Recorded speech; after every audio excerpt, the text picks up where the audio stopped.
Salut mes pirates, c'est Kanichimaru. Bienvenue sur cette nouvelle vidéo sur laquelle je devrais refaire une intro puisque aujourd'hui nous allons faire une vidéo théorie et nous allons théoriser sur un manga qui s'appelle Naruto. Donc fatalement, salut bande de Junin, c'est Kanichimaru. Dans cette vidéo les Nakama, on va discuter de la disparition d'Hashirama Senju et de sa mort. Le manga Naruto, bien qu'étant fini, reste un manga qui regorge d'énormément de mystères. Et dans la mythologie de Naruto, Hashirama Senju est un personnage légendaire. C'est le premier Hokage, mais c'est aussi le premier à avoir créé tout simplement le concept de village et qui a finalement transcendé la période qui était précédente à son ère, c'est-à-dire la période des clans. Une période qui était une période de guerre perpétuelle entre clans, notamment entre le clan Senju et le clan Uchiwa. Et Hashirama Senju est un personnage fondateur de la mythologie de Naruto et du mythe de Naruto, puisqu'il est le premier personnage à transcender les clans et à essayer d'unir les hommes autour de villages. Mais aussi, il est un personnage qui est connu et reconnu dans l'univers de Naruto comme étant quasiment l'être le plus puissant qui n'ait jamais existé, maîtrisant d'ailleurs un Kekken Genkai légendaire qu'on appelle le Mokuton. Le seul individu dans l'histoire de Naruto qui a réussi à contrôler, à maîtriser et à avoir sous son contrôle unique et exclusif tous les démons, tous les bijoux. Bien entendu les Nakama, avant de commencer cette vidéo, pensez à liker et à vous abonner. Grâce à vous, la précédente vidéo me fait me rapprocher de plus en plus des 2000 abonnés. J'espère qu'on pourra rapidement aussi atteindre les 3000 abonnés les Nakama. Alors je compte sur vous pour rejoindre l'équipage, pour plus de vidéos, plus de contenu et plus de débats entre nous bien entendu les Nakama. A tout de suite. Dans un premier temps, les Nakama, on va balayer les 3 théories les plus récurrentes sur la mort d'Hashirama Senju. Et ensuite, je vous donnerai mon avis d'expert, bien entendu, en narutologie. La première théorie, c'est que Hashirama Senju a été assassiné par un ninja ou une équipe de ninjas façon Akatsuki ou façon ninja rebelle. Cette théorie, je la balance très rapidement à la poubelle pour la simple raison que si Hashirama Senju avait été tué par un ninja ou une escouade de ninjas rebelles façon les 7 épéistes de Kiri ou quoi que ce soit, c'est un ninja qui serait soit réapparu de manière effectivement importante dans le manga, soit, en tout cas, quoi qu'il arrive, aurait eu une gloire importante à l'assassinat d'un personnage aussi puissant qu'Hashirama Senju. Car un personnage qui tue Hashirama Senju devient automatiquement lui-même une légende dans l'univers des ninjas et ce serait en plus attirer les foudres de Konoha. On sait très bien que les villages cachés ont eux-mêmes des escouades, on va dire, de chasseurs de renégats qu'on appelle les Hanbu, qui sont là pour faire le ménage ou en tout cas venger dans l'ombre le village lorsqu'il y a des soucis. Donc Hashirama Senju, selon moi, n'a pas été assassiné par un ninja soit du village de Konoha ou soit un ninja finalement vagabond ou quoi que ce soit, façon Deidara qui aurait assassiné le Kazekage, puisque si ça s'était fait, on l'aurait su. Et d'ailleurs, on voit même que on peut supposer que Deidara a subi des très grands dégâts suite à l'assassinat de Kazekage, puisque je pense que d'ailleurs, s'il s'est construit un corps immortel et un corps en marionnette, c'est parce qu'il a perdu énormément physiquement lors de ce combat contre le Kazekage. Donc, je pense pas que Hashirama Senju ait été tué par un ninja, sinon on l'aurait su et cela aura été expressément dit, et un ninja capable de tuer Hashirama Senju aurait forcément obtenu une grande gloire dans l'univers des ninjas. La deuxième théorie qui est très souvent utilisée sur la mort d'Hashirama Senju, c'est l'alliance d'un village ou de plusieurs villages en vue d'assassiner Hashirama Senju. Cette théorie, je la balaye une fois de plus, comme la première théorie, assez rapidement, car l'univers de Naruto est un univers éminemment politique, et ça, c'est une chose qui participe d'une part à une lecture, entre guillemets, simpliste du manga, quand on voit les combats, et c'est ce qui fait la beauté du manga de Kishimoto, c'est que pour les gens qui aiment les combats un peu bourrins ou un peu techniques, Naruto propose ce genre de choses. Pour les gens qui ont une deuxième lecture du manga, on voit que la politique, la géopolitique joue un rôle important. Et les ninjas, ou en tout cas les pays de ninjas, essayent de s'équilibrer et d'équilibrer leurs forces. Et ça nous est expliqué d'ailleurs dès le début de Naruto, en nous expliquant d'ailleurs que l'examen Junin, est un examen qui permet au village d'évaluer leurs forces et leur potentiel et leur capacité afin d'éviter la guerre. guerre. Et c'est une manière finalement plutôt politisée de se faire la guerre et de se battre sans que ça engage des dégâts généraux dans tous les villages. Tout ça pour dire que si Hashirama Senju s'était fait assassiner, ou en tout cas tué par un village qui l'aurait revendiqué ou non, cela aurait automatiquement déclenché une guerre. Et d'ailleurs Kishimoto nous le montre, car lorsque Deidara assassine le Kazekage, cela entraîne immédiatement une guerre ninja, puisque certains pays, sentant que le village de Suna est en situation de faiblesse, tentent de l'envahir. Donc ça, c'est important, c'est encore une théorie à balayer. La troisième théorie des Nakama qui est très souvent utilisée, c'est le fait que Hashirama Senju se soit suicidé. Et là, c'est une théorie effectivement qui est souvent mise en perspective par les théoriciens et en tout cas les aficionados de cette théorie, parce qu'il y a un moment dans Naruto où, afin de cesser la guerre et afin de permettre la fin de la guerre, Hashirama Senju accepte de se suicider en confiant un futur monde de paix à Tobirama et à Madara Uchiwa, qui lui demandent de se suicider, que ce serait la seule manière que la guerre s'arrête, parce que étant donné que le frère de Madara est mort, ce serait la seule manière pour lui d'accepter une trêve et d'accepter la paix. Finalement, un œil pour œil, dent pour dent, et effectivement s'arrête enfin l'escalade de la guerre.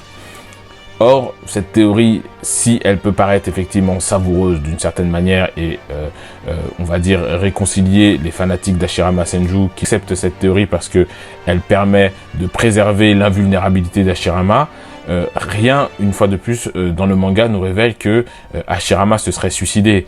D'ailleurs, lorsqu'un personnage se suicide, on nous explique pourquoi, ou on nous explique un contexte. Et cela a des répercussions. Par exemple, on sait que le père de Kakashi, Sakumo, s'est suicidé pour une raison bien spécifique. Mais cela nous est tout de suite expliqué. Le suicide et la pression de la société ninja est quelque chose qui est très bien développé par Kishimoto dans son manga.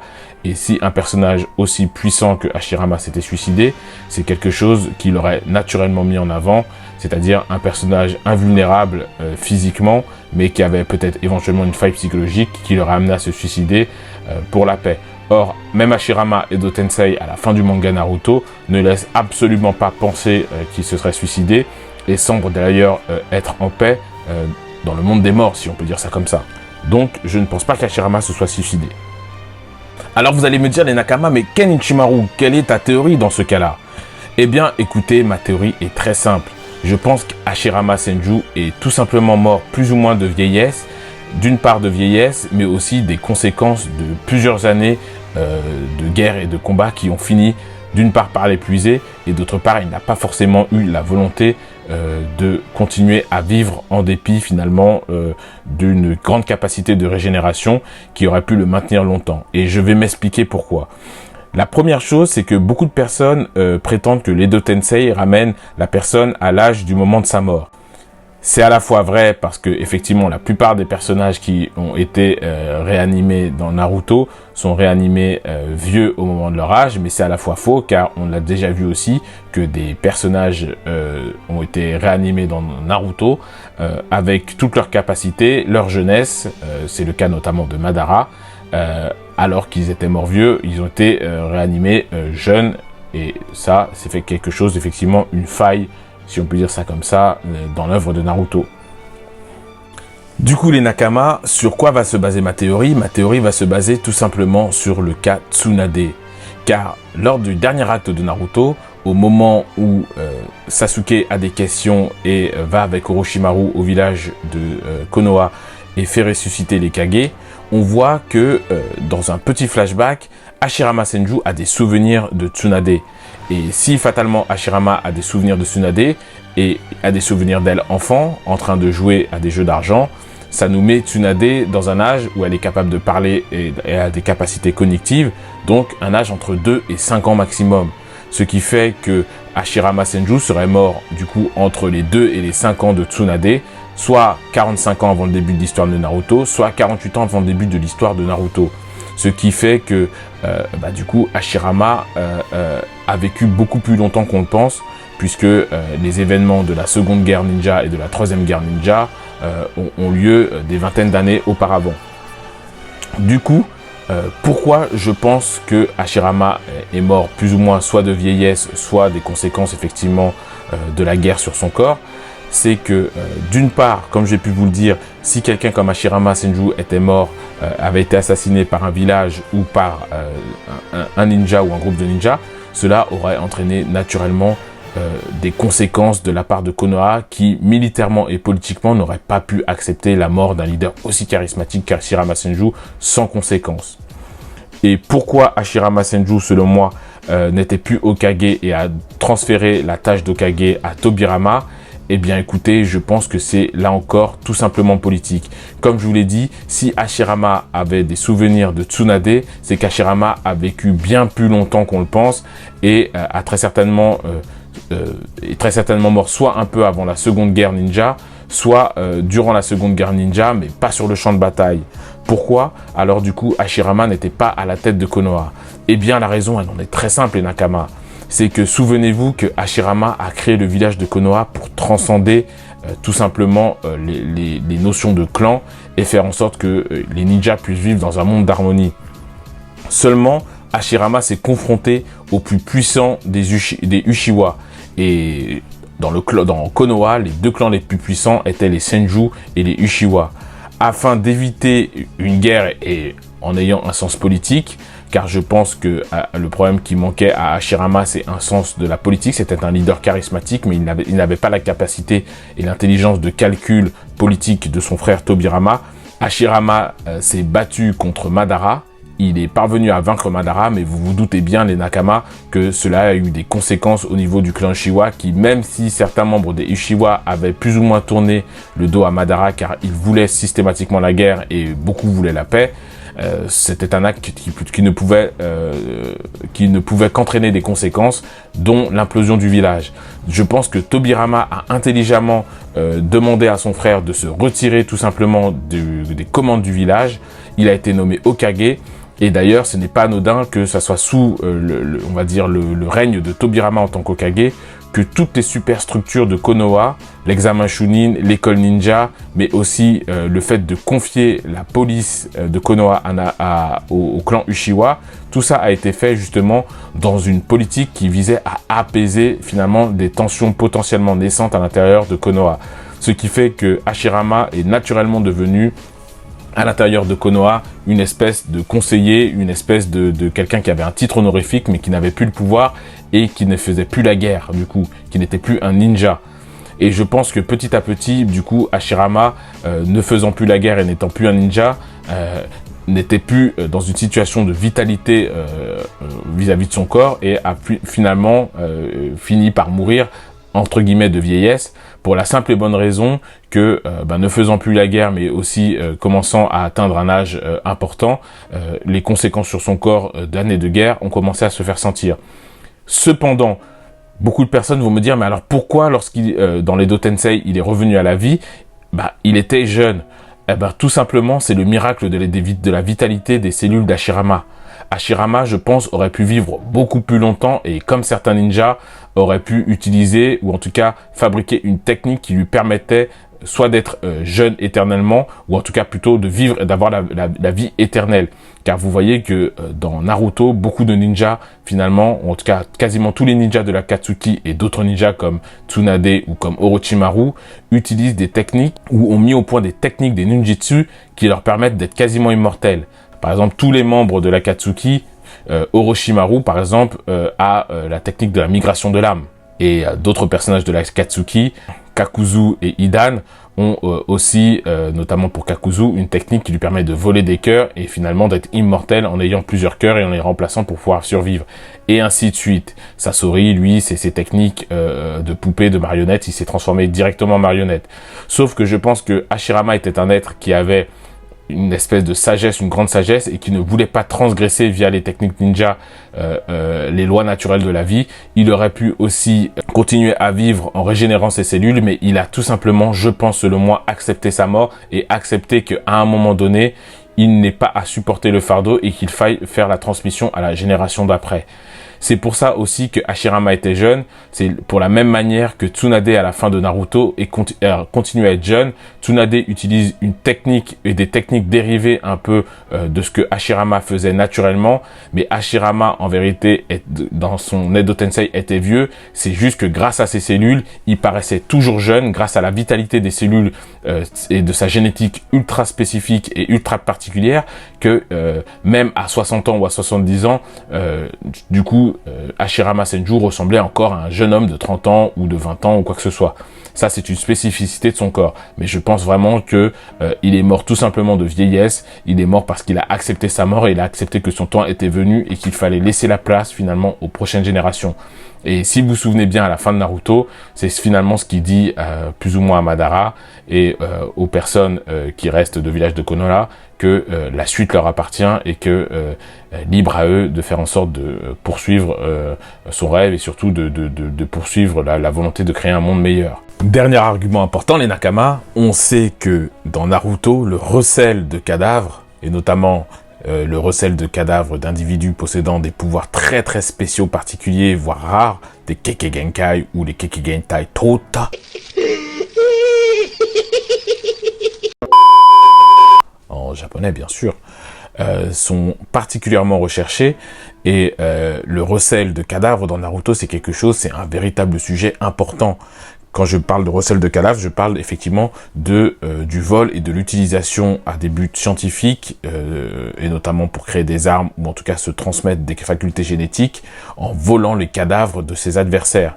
Par exemple, on sait que le village de Kiri a volé le cadavre d'un possesseur de Byakugan, et l'a à utiliser donc du coup le cadavre d'un utilisateur du Byakugan pour greffer les yeux à un membre de l'escouade de Kiri. Donc si Hashirama avait été tué par un autre village, naturellement il y aurait des fragments de son ADN à l'extérieur du village de Konoha, où effectivement peut-être que son corps aurait été en possession, même partiellement, par un autre village. Or, on sait très bien que, ou en tout cas on le sous-entend, que seul Konoha et les membres de Konoha ont pu avoir accès à la tombe et donc du coup au cadavre de Hashirama Senju, ce qui fait qu'effectivement Orochimaru a pu dépouiller la tombe et a pu obtenir des artefacts et des parties du corps de Hashirama Senju, ce qui lui a permis de créer les Dotensei d'Hashirama et du coup aussi de transmettre une partie de ce matériel génétique à Kabuto. On sait aussi que Danzo Shimura a pu avoir accès du coup encore là aux cellules d'Hashirama, et dans lors de la guerre, dans le dernier acte de Naruto, lorsque Orochimaru va ressusciter tous les Kage, bien entendu il retourne à Konoha car il n'a plus le matériel génétique pour ressusciter Hashirama. Donc ça, c'est très très important, les Nakama. Le recel de cadavres, le recel de ninja morts dans Naruto, c'est très important, c'est significatif de quelque chose. Souvenez-vous, des gens cherchent les yeux des Uchiwa, des gens cherchent les yeux des utilisateurs du Byakugan.